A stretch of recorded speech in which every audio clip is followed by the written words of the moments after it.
So, how long were you planning on letting me believe that you lived in Milkwater? Well, it's what the residents of Fairhaven have always assumed, so I just went with it. Is it strange living among the Fae? Since you were born human. Yes, I still feel like I have a lot to learn about Fae customs and rules. I do miss having low-stakes human conversations sometimes. But I'd rather avoid going to town if it's not necessary.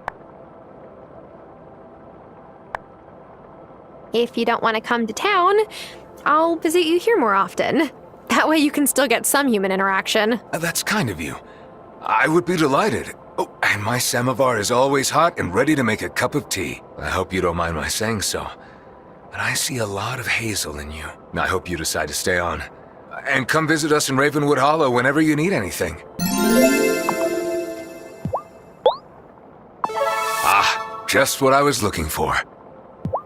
So, were you born in Ravenwood Hollow? Not at all. I grew up in a tiny town in Alaska, and my parents are decidedly human. The story of how I ended up here is quite complicated.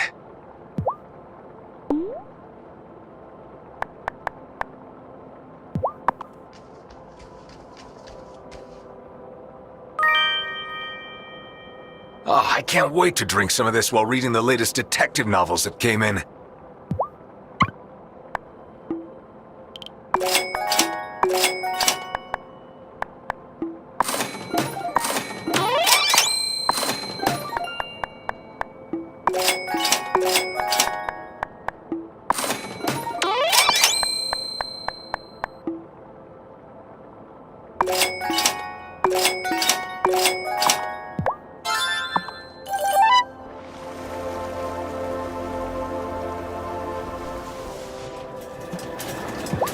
Oh gosh, I just love meeting new witches who grew up outside Fairhaven. You must have so many stories about the city. People keep thinking that, but my life has been 1,000 times more exciting since moving here.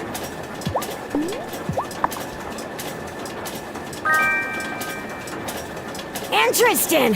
My ma never much liked human food, but I find it fascinating.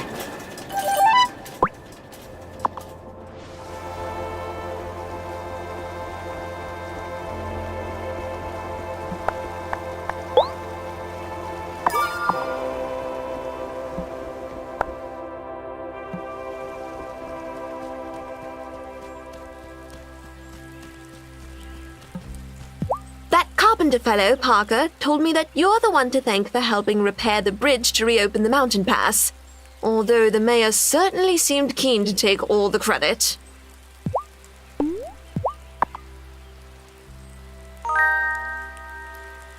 How practical! Gathering that on an empty stomach means disaster. Have you got my Not yet. No. Wait, you're saying you would have... For science. Time.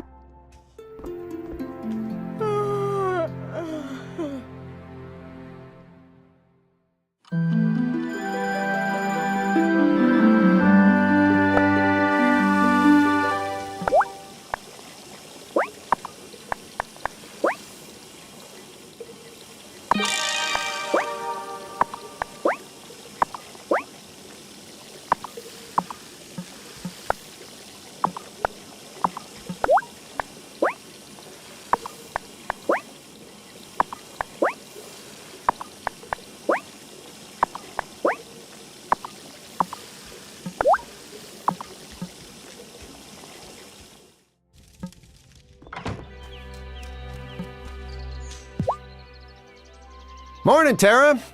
Any chance your grandma may have passed down any folk remedies for ailing cattle? No, why? Is one of your cows sick? Well, that's the thing, I just don't know. She's not producing milk, but Dr. Syed checked and said she doesn't seem to have an infection. I may have forgotten to feed her once, or twice. The animals get sick if you forget to feed them? Apparently! And I can't get a vet to come in from off-island for at least another week or so. I just wish someone in Fairhaven really knew animals. Let me know if you think of anything. I may know someone.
Jeez, Ariel!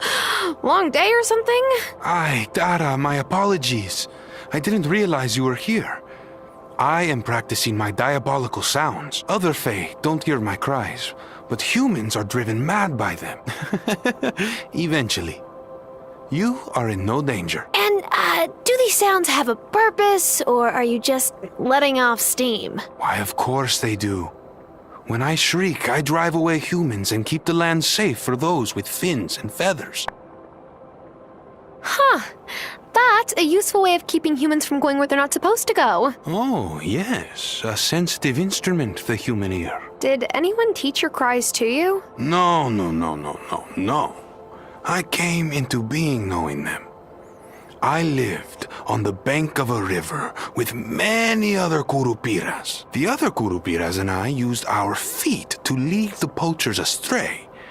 We used our voices to make the poachers think they had gone mad. It was just fabulous. It's a long journey from there to here. Very long. One day, I followed the poachers to their ship. I was investigating below decks when, slam! The hatch came crashing down. A few days later, one of the sailors opened the hatch.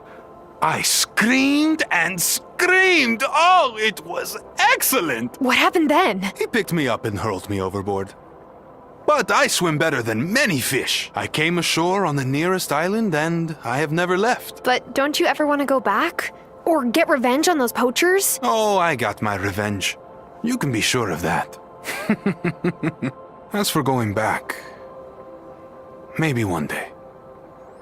But the animals of this island needed protection as much as the animals of my home forest. They're lucky to have you, Ariel. I know! I tell them so frequently. Whoa. You may stare, I have wondrous ankles. This is my watch post. I keep a lookout for wild animals who may be wounded or otherwise in danger. Come visit me if you ever want to learn how to commune with all of nature's creatures. Ariel, do you know any remedies to cure sick animals? I might. Who's it for? A pequeño woodland creature? No, a farm animal. Perhaps freedom will cure what ails her? But the magnificent bovine does not deserve to suffer due to her owner's neglect. Gather some coconuts from the beach. Make this potion. That should set her right. Oh, and you'll need this. I'll give it to you this one time. But in the future, you can buy more from me. Although, I do hope you tend your animals well enough that you won't need it.